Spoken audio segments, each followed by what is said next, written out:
बिस्मिल्लाहिर्रहमानिर्रहीम। शुरू अल्लाह के पाक नाम से जो बड़ा मेहरबान निहायत रहम वाला है। मेरी नंद दिन में 4 सूट बदलती। हर सूट बदलने में वो पूरा 1 घंटा लगाती थी। जब बाहर निकलती तो उसका चेहरा गुलाब की तरह खिला खिला सा होता। अपने भाई के आने से पहले वो पुराना सूट पहनकर कामों में लग जाती और कहती कि मैं उस पर जुल्म करती हूँ। मैं अपनी नंद की मकारी पर हैरान थी। अब तो वो रोज़ फ़ोन लेकर बाथरूम में बंद हो जाती। मुझे अब उससे कराहियत होने लगी क्योंकि मुझे शक था वो गलत काम करती है। एक रोज़ नंद के कमरे में छुपकर बैठ गई। जो सच सामने आया, पैरों तले ज़मीन निकल गई क्योंकि अंदर तो मेरा ही सगा। मेरी जब से शादी हुई थी मेरी नंद ने मेरी नाक में दम किया हुआ था। मैं उससे बहुत ही तंग हो चुकी थी।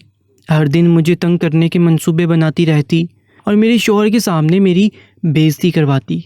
गर्ज ये कि मैं अपनी नंद से बहुत तंग आ चुकी थी। उसकी हरकतें मुझे जहर लगती थीं। मैं लाख कोशिश करती कि अपने शौहर को नंद की असलियत बताऊं, लेकिन वो हमेशा कुछ ऐसा कर देती थी जिससे मुझ पर ही इल्ज़ाम आ जाता था। मैं हैरान थी, आखिर नंद ऐसा करती क्यों है। मैं जितना भी इस बारे में सोचती उतना ही उलझ जाती। कोई सिरा मेरे हाथ आ ही नहीं रहा था। मैं अपने माँ बाप की इकलौती बेटी थी। मेरे 2 भाई थे, एक की शादी हो चुकी थी और दूसरा मेरी नंद का हम उम्र था। मैं सबसे छोटी थी और घर भर की लाडली थी। पढ़ाई जैसे ही मुकम्मल हुई तो घर वालों ने जल्दी मेरी शादी करने का फ़ैसला कर लिया। जल्दी मैं ब्याह कर ससुराल चली गई। मेरे ससुराल में शौहर और नंद के अलावा और कोई ना था। सास ससुर हयात नहीं थे, लेकिन नंद मुझे इन सब की कमी महसूस नहीं होने देती थी क्योंकि वो मुझे नापसंद करती थी, या फिर मुझे ऐसा लगता था कि वो मुझसे नफ़रत करती है। कभी कभी तो बिला वजह ही लड़ाई करने लगती और जैसे ही मेरे शौहर के घर आने का वक्त होता तो वो मज़लूम सी बन जाती और उनके सामने ऐसा जाहिर करती कि जैसे मैंने उस पर बहुत जुल्म किया हो, जिस पर मुझे ही अक्सर डांट पड़ती थी। मेरी नंद को कोई शर्मिंदगी नहीं होती थी, बल्कि वो मुझे मुस्कुराकर देखती। बाज़ दफ़ा मैं उसकी इन हरकतों पर हैरान और परेशान रह जाती थी कि उसने इतनी चालाकी सीखी कहाँ से। अब मेरी नंद अजीब अजीब सी हरकतें करने लगी थी जो मेरे लिए काफ़ी हैरानकुन थी। मुझे ऐसा लगता था जैसे वो पागल हो गई है, लेकिन ये मेरा वहम था। असल वजह तो कुछ और थी जिससे मैं लाइलम थी। अब वो बैठे बैठे मुस्कुराने लगती। मैं उसे बहुत गौर से देखती थी। मेरी यूं देखने पर वो हड़बड़ा सी जाती और अपने कामों में लग जाती। मुझे काफ़ी हैरत भी होती थी कि नंद तो चुपचाप रहने वाली नहीं थी। फिर उसे अचानक क्या हो गया था कि यूँ पागलों वाली हरकतें कर रही थी।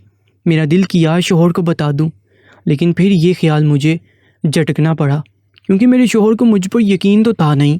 उसकी बहन जो भी बोलती वो उस पर आंख बंद करके यकीन करता था, जैसे मेरी इस घर में कोई हैसियत ही ना हो। अब मुझे नंद मशकूक लगने लगी थी। वो दिन में 4 बार कपड़े बदलती थी। पहले तो मुझे लगा शायद मेरा काम बढ़ाकर मुझे तंग करना चाहती है, लेकिन ऐसा कुछ ना हुआ था। बल्कि वो दिन में जो 4 जोड़े पहनती थी उनको खुद ही शाम में धोकर छत पर सूखने के लिए डाल देती थी। मैं हैरान थी, नंद तो इतनी अच्छी कभी ना थी कि वो ये सब करती। तो आखिर ये सब करने की वजह क्या थी। अब तो नंद ने हद ही कर दी थी। वो छुप छुप कर अपना फ़ोन लेकर बाथरूम चली जाती और काफ़ी देर बाद जब बाहर निकलती तो उसकी हालत काफ़ी गैर होती। वो गहरी सांसें भर भर कर ख़ुद को नॉर्मल करती और बग़ैर मेरी तरफ देखे छत पर चली जाती। मैं हैरान थी वो इतना कैसे गिर गई थी। अब मैं चाहती थी कि जल्द अज जल्द उसकी शादी कर दी जाए। दिन में 4 बार कपड़े बदलने में 1 घंटा लगाकर न जाने वो क्या करती रहती थी। और अब तो फ़ोन भी बाथरूम में ले जाया करती थी। मैं अगर उससे पूछ भी लेती तो उसने मुझे जवाब तो दे देना नहीं था, बल्कि वो मुहतात हो जाती। इसलिए मैं खामोश ही रही। अब मैं अपने कामों के अलावा उसकी हरकतों पर गौर करने लगी थी। मैं नहीं जानती थी कि वो इस हद तक आगे निकल जाने वाली है। अगर मुझे उसकी ऐसी हरकत का पता चलता तो शौहर को उसका असली चेहरा दिखाकर किसी के भी साथ ब्याह कर चलता कर देती। लेकिन मुसीबत ही यही थी कि मैंने उसकी हरकतों को बस मुझे तंग करने के लिए समझा था। इसका असल मकसद क्या था और वो क्या करती फिर रही थी, इससे तो मैं बिल्कुल ही लाइलम थी। और जब तक सच सामने आना था सब कुछ बर्बाद हो चुका होता। उसकी आदतें अब बदल चुकी थीं। अब वो जो कुछ करने लगी थी उसे देखकर तो मैं लड़की होने के बावजूद शर्मिंदा हो जाती थी। अब मेरी छठीस मुझे कह रही थी कि कुछ ना कुछ तो गड़बड़ ज़रूर है। मैं अब अपनी नंद पर छुप छुप कर नज़र रखने लगी थी। मेरी शादी को 1 साल हो चुका था, लेकिन मैं अब तक औलाद की नेमत से महरूम थी। जिसका मुझे बहुत दुख था। शोहर से जब जिक्र करती तो वो मुझे दिलासा देने की बजाय डांट देता था और कहता कि तुम बिला वजह सोचकर परेशान होती रहती हो, साथ में मुझे भी परेशान करती हो। शोहर का ऐसा रवैया देखने के बाद मुझे जैसे चुप सी लग गई थी। मैं अब इस मौजू पर उससे बात ही नहीं करती थी। जब उसको ही मेरा एहसास नहीं था तो ये सब सोचना बेकार ही था। मैं इन सब की वजह भी अपनी नंद को समझने लगी थी। उसे देखकर मेरा दिल करता मैं कुछ कर गुजरूं, लेकिन मेरे हाथ में कुछ भी नहीं था। मैं अपने घर वालों की वजह से खामोश थी ताकि इन पर कोई बात ना आ जाए कि ये तो घर बसाना ही नहीं चाहती थी। इस बात से मैं डरती थी और इसी डर से मुझे अपनी नंद को भी बर्दाश्त करना पड़ रहा था। शादी के शुरू दिनों में नंद का रवैया मेरे साथ ठीक था। वो बहुत इज्जत किया करती थी, लेकिन जैसे जैसे दिन गुजर रहे थे वो बदल रही थी। उसका मिजाज, उसके अंदाज, सब कुछ ही बदल चुका था। उसका रवैया अजीब से अजीब तर हो गया था, जो मुझे तो नज़र आ रहा था, लेकिन मेरे शोहर को न जाने क्यों नज़र नहीं आ रहा था। शायद उसकी आंखों पर बहन की मोहब्बत की पट्टी बंधी थी। मुझे तो वो कई बार जूटी का लक़ब दे चुका था। मैंने अब सोच लिया था नंद की इन अजीब हरकतों का राज जानने के बाद सबूत के साथ अपने शोहर को दिखाऊंगी, और वो दिन मेरे बदले का दिन होगा जिस रोज़ मुझे उसकी हकीकत मालूम होगी। मैं खामोश नहीं बैठूंगी। मुझे अब अपनी नंद के इरादे कुछ ठीक नहीं लग रहे थे। कुछ दिन से मैं नोट कर रही थी उसकी वो अजीब हरकतें अब बढ़ चुकी थी। वो जैसी भी थी मेरी नंद थी, उसकी जो हरकतें मैं नोट की थी उनसे जो बात जाहिर हो रही थी वो वाकई शर्मनाक था। अगर किसी बाहर वाले को पता लग जाता तो मेरे शोहर की क्या इज्जत रह जाती। मुझे यूं महसूस हो रहा था जैसे नंद किसी के चुंगल में फंस चुकी है, लेकिन वो कौन था मैं नहीं जानती थी।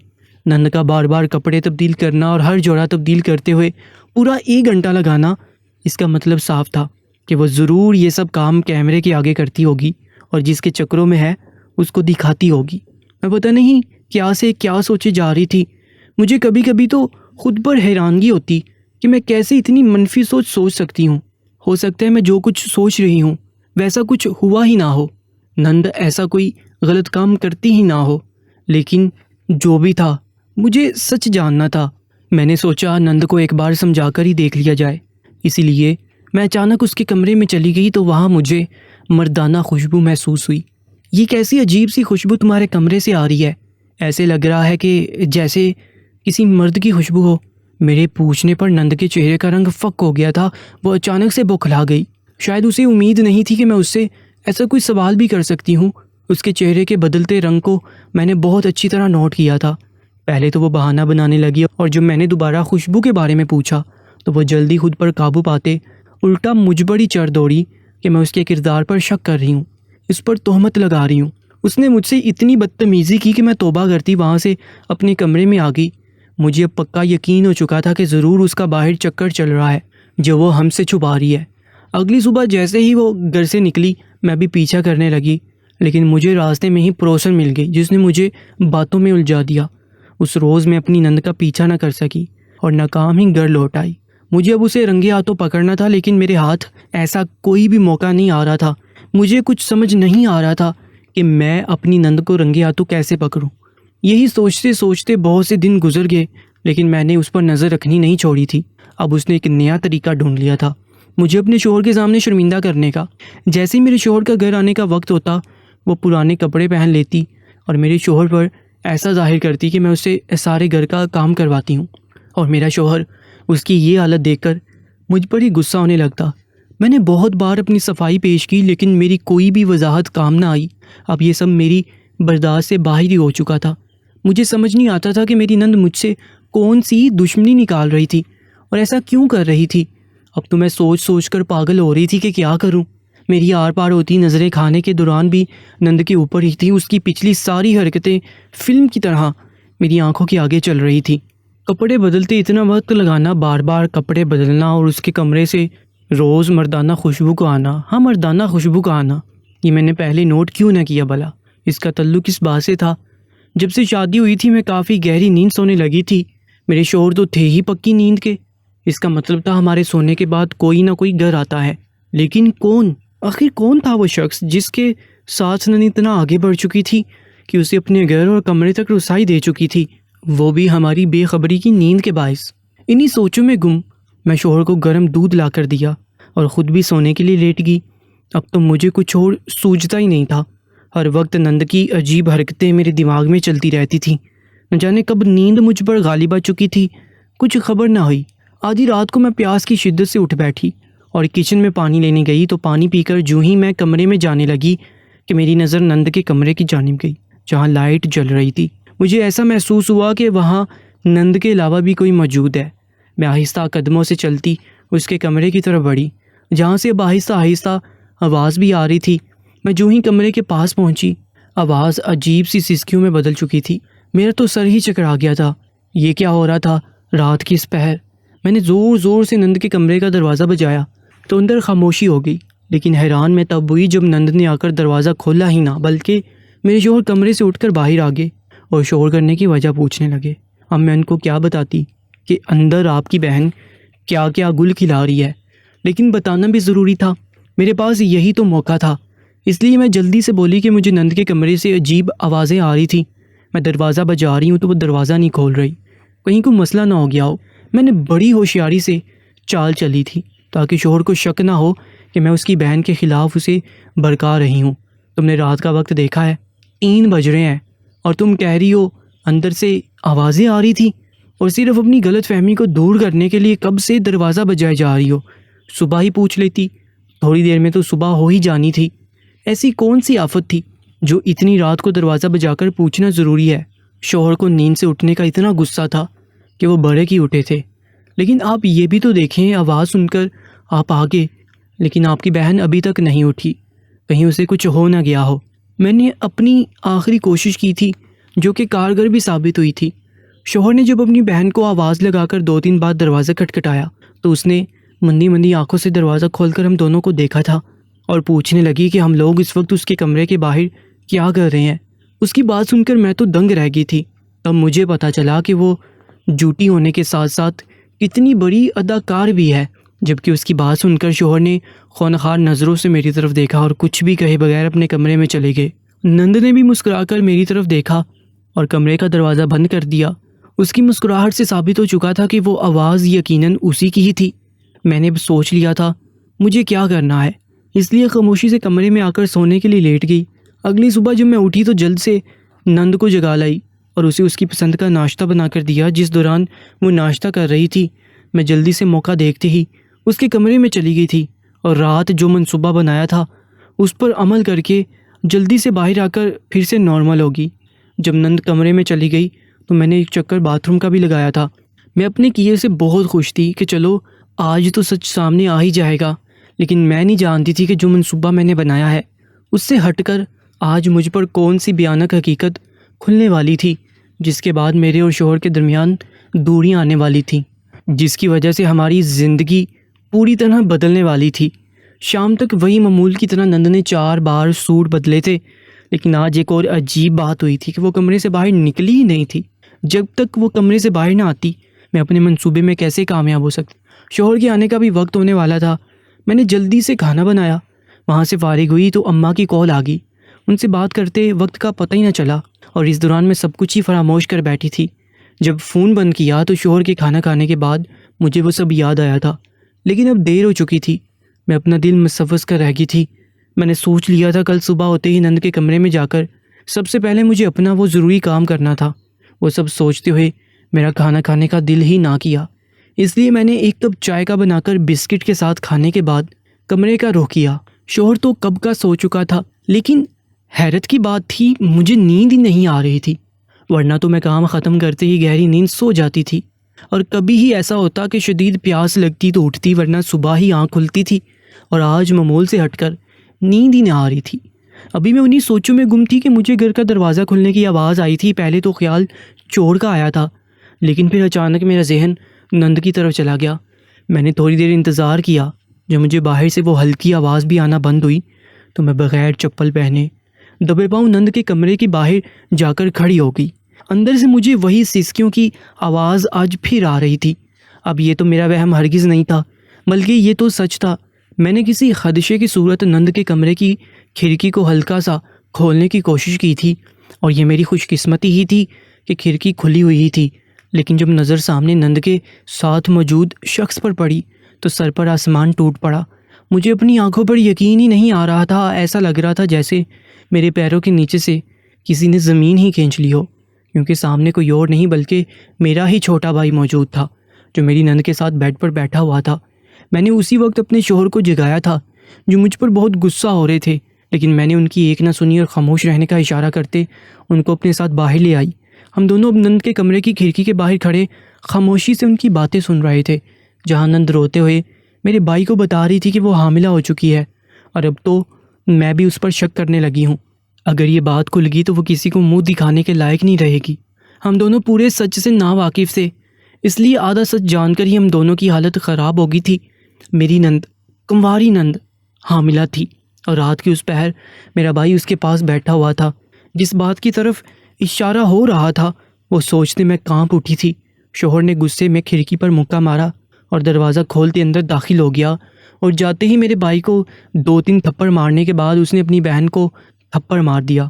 मैंने बड़ी मुश्किल से उसे काबू किया था, वरना गुस्से में न जाने वो क्या कर बैठता। क्यों क्यों किया तुम दोनों ने ऐसा? मुझे सच सच बताओ, वरना मैं तुम दोनों को कत्ल करने में 1 मिनट नहीं लगाऊंगा। इसलिए बेहतर है अपने मुंह से सच बोलो। शोहर तो गुस्से का हमेशा से ही तेज़ था। उस वक्त भी उसका खून खोल रहा था, लेकिन वो सब्र से काम लेकर सच जानना चाहता था। इसके बाद ही फैसला लेने का इरादा रखता था।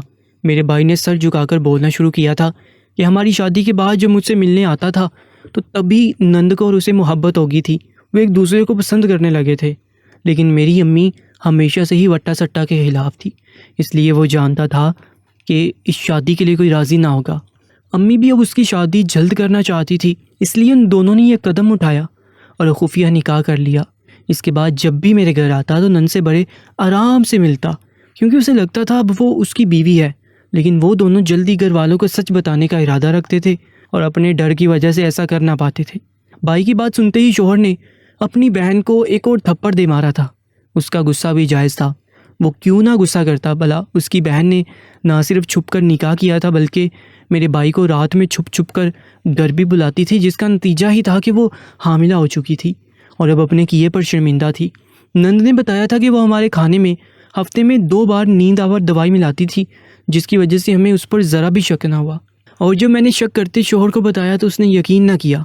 मेरा शोहर मेरे सामने सख्त शर्मिंदा था। वो कमरे से जा चुका था। भाई भी सर झुकाकर माफ़ी मांगते घर से जा चुका था। मैंने नंद की तरफ देखा और उससे दिन में 4 जोड़े बदलने के बारे में पूछा तो उसने बताया कि वो सब अपनी खुशी से पहन कर मेरे भाई को दिखाया करती थी और उसके लिए तैयार हुआ करती थी। कमरे से बाहर आवाज़ साफ जाती थी, इसलिए वो अक्सर फ़ोन लेकर बाथरूम में जाने लगी थी और वहाँ बैठकर वो मेरे ही भाई से बातें करती थी। उसे भाई ने ही वो सूट दिलाए थे जिसको पहन कर वो उसे दिखाती थी। मैंने उसकी सारी बातें सुनकर अफसोस भरी नज़र उस पर डाली और कमरे में छुपा हुआ कैमरा निकाल लिया जो मैंने उसका सच जानने के लिए लगाया था। लेकिन सच्चाई तो खुद ही सामने आ गई थी। अब उसका फ़ायदा नहीं था। नंद ने शर्मिंदगी से सर झुका लिया और रोते हुए हाथ जोड़कर माफ़ी मांगने लगी।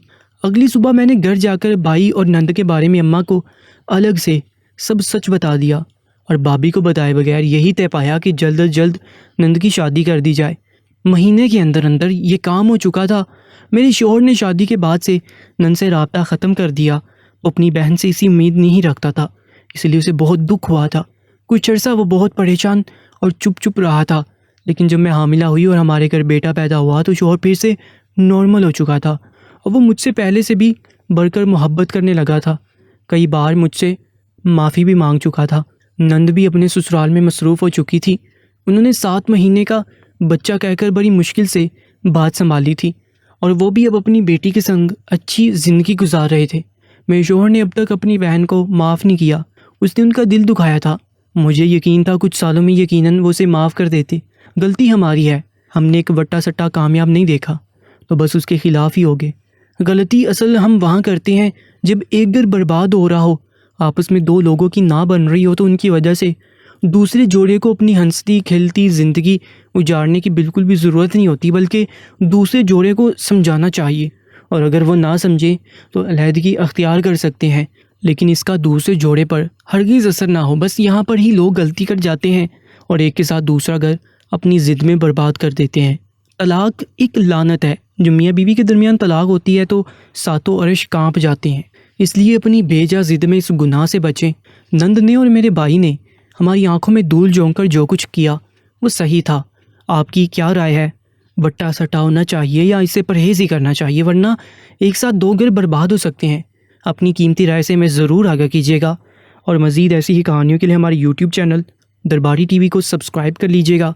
इंशाल्लाह मुलाकात होगी एक नई वीडियो में। तब तक के लिए अल्लाह निगहबान।